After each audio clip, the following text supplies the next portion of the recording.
আল্লাহ পাক কোরআনে কারিমে সূরা আল হুজুরাতের 12 নম্বর আয়াতে আল্লাহ পাক সরাসরি নিষেধ করেছেন, ইয়া আইয়ুহাল্লাযীনা আমানু জতানিবু কাসীরাম মিনাজ-যন ইন্না বা'দাজ-যন্নি ইসম। আল্লাহ রাব্বুল আলামিন বলেন, হে ঈমানদারগণ, ইজতানিবু কাসীরাম মিনাজ-যন, ধারণা করার থেকে নিজেদেরকে বাঁচিয়ে রাখো, ধারণা করে করে কথা বলিও না। ইন্না বা'দাজ-যন্নি ইসমুন, কারণ ধারণা করে কথা বললে গুনাহ হয়। ধারণা করা, কুধারণা করা, এটা কাফেরদের অভ্যাস, মুশরিকদের অভ্যাস। মুশরিকেরা আল্লাহর ব্যাপারে শুধু ধারণা পোষণ করে, আল্লাহর ব্যাপারে সঠিক জ্ঞান জানে না মুশরিকেরা।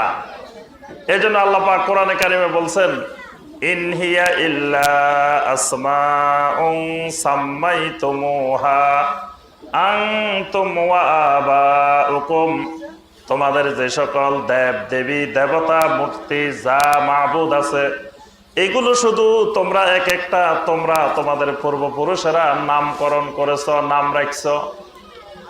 এই ইয়াত্তাবিউনা ইল্লায-যন, তোমরা শুধু ধারণার পিছনে দৌড়াইতেছ, তোমরা শুধু ধারণা করো আল্লাহর ব্যাপারে। আল্লাহর ব্যাপারে তোমরা সঠিক চিত্রায়ন করতে পারো না, কিছু ধারণা পোষণ করো। এরকম দেখবেন সমাজে, আজকে মুসলিম সমাজে অনেক ভাই আছে খালি ধারণা করে করে কথা বলে, যাদের কাছে সঠিক জ্ঞান নাই, সঠিক জানা নেই, শুধু ধারণার উপরে। শোনেন, ওই প্রতিষ্ঠান এখানে যে মাদ্রাসা আছে আসিমুন্নাসা ইসলামী শিক্ষা ইনস্টিটিউট, শুনেন এই মাদ্রাসা ছেলে মেয়ে দিয়েন না। কি হয়েছে ভাই? কয় না, এই মাদ্রাসা কিন্তু আলাদা। তা এখন আমি আপনাদের কাছে প্রশ্ন করি, এই কোরআন যে মুখস্থ করছে এই হাফেজদের থেকে আপনারা কোরআন শুনে দেখেন, একটা জের, একটা জবর, একটা পেশ, কোনো জায়গায় বেশ কম নাই। সারা দুনিয়াতে যে কোরআনে কারিম, সেই কোরআনে কারিমে এখানে মুখস্থ করেছে। কি কোনো সন্দেহ আছে? এই 13 জন হাফেজ যাদেরকে আমরা পাকড়ে দিছি, প্রয়োজনে আমি চলে গেলে আপনারা পরীক্ষা করে দেখবেন এদের থেকে, এক একটা সূরা তেলাওয়াত শুনবেন যে এরা কি ভিন্ন কোরআন মুখস্থ করছে কিনা। এই জন্য আমি সকল ভাই বোনদেরকে অনুরোধ করব, প্রথম কথা হলো আল্লাহর দ্বীনের ব্যাপারে, ইসলামের ব্যাপারে, কোরআন সুন্নাহর ব্যাপারে ধারণামূলক কথা বলার থেকে দূরে থাকতে হবে। ধারণা করে করে কথা বলা যাবে না, কারণ ধারণা করে কথা বলাটা এটা মুশরিকদের অভ্যাস। আজকে অনেক আলেম ওলামা, মসজিদের ইমাম সাহেব ধারণা করে কথা কয়। এক জায়গায় শুনছে ওয়াজ মাহফিলে কারো কাছে, আসি মসজিদে বয়ান করা শুরু করে দিছে, আরেকজনের কাছে বলা শুরু করে দিছে, ধারণা করে করে। ধারণা করে যে অমুক হুজুর কি এটা ভুল বলছে, অমুক হুজুর কি এটা মিথ্যা বলছে, এগুলো সব ধারণা। আল্লাহ পাক বনী ইসরাইলের 36 নম্বর আয়াতে স্পষ্ট করে সকল মানুষকে আল্লাহ পাক বলেছেন, ওয়ালা তাকফু মা লাইসা লাকা বিহি ইলম ইন্নাস সামআ ওয়াল বাসারা ওয়াল ফুআদা কুল্লু উলাইকা কানা আনহু মাসউলা।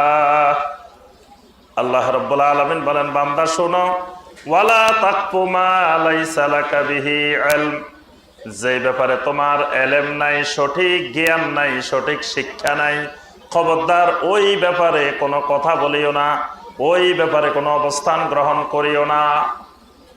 যে ব্যাপারে আমার নিশ্চিত জ্ঞান নাই, এই ব্যাপারে কথা বলা যাবে না। কারণ কোরআন এবং সুন্নাহর যে বিষয়টি সম্পর্কে আমার স্পষ্ট জ্ঞান নাই।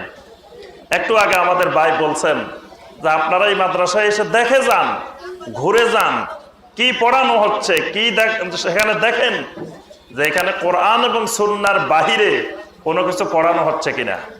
এখানে কি কোনো শিরকি বিষয়, কুফরি বিষয়, ফাসিকি বিষয়, বেদাতি বিষয় পড়ানো হচ্ছে কিনা আপনি দেখে যান। দেখার পরে আপনি যদি দেখেন এখানে কোরআন এবং সুন্নাহর বাহিরেও কিছু নতুন নতুন জিনিস বানাই বানাই, শিরকি জিনিস, বেদাতি জিনিস পড়ানো হচ্ছে, তারপরে আপনি বাহিরে বলেন। আপনি আসলেনও না, দেখলেনও না, জানলেনও না, বুঝলেনও না, আগে থেকে ধারণা করে বলা শুরু করে দিচ্ছেন। এই জাতীয় কর্মকাণ্ড থেকে দূরে থাকতে হবে। যদি দূরে না থাকি, আল্লাহ পাক সেই কথাও বলে দিচ্ছেন এই আয়াতের মধ্যে, ইন্নাস সামআ ওয়াল বাসারা ওয়াল ফুআদা কুল্লু উলাইকা কানা আনহু মাসউলা। আল্লাহ রাব্বুল আলামিন বলেন, তোমার কান, তোমার চোখ, তোমার হৃদয় সব কিছুকে আল্লাহ রাব্বুল আলামিন কিয়ামতের ময়দানে জিজ্ঞাসা করবেন, প্রশ্ন করবেন। সুবহানাল্লাহ। তোমার কানকে আল্লাহ পাক কিয়ামতের ময়দানে জিজ্ঞাসা করবেন, কি শুনছো আর তুমি বলে দিছো কান দিয়ে, এটা যাচাই বাছাই করো নাই, সঠিক কিনা। তোমার চক্ষুকে আল্লাহ রাব্বুল আলামিন পরীক্ষা করবেন, তোমার অন্তরকে আল্লাহ পাক কিয়ামতের ময়দানে প্রশ্ন করবেন। এই জন্য আমার ভাইরা এবং বোনেরা, আমরা কোনো ধরনের অপপ্রচারে অংশগ্রহণ করব না, শুনবো না।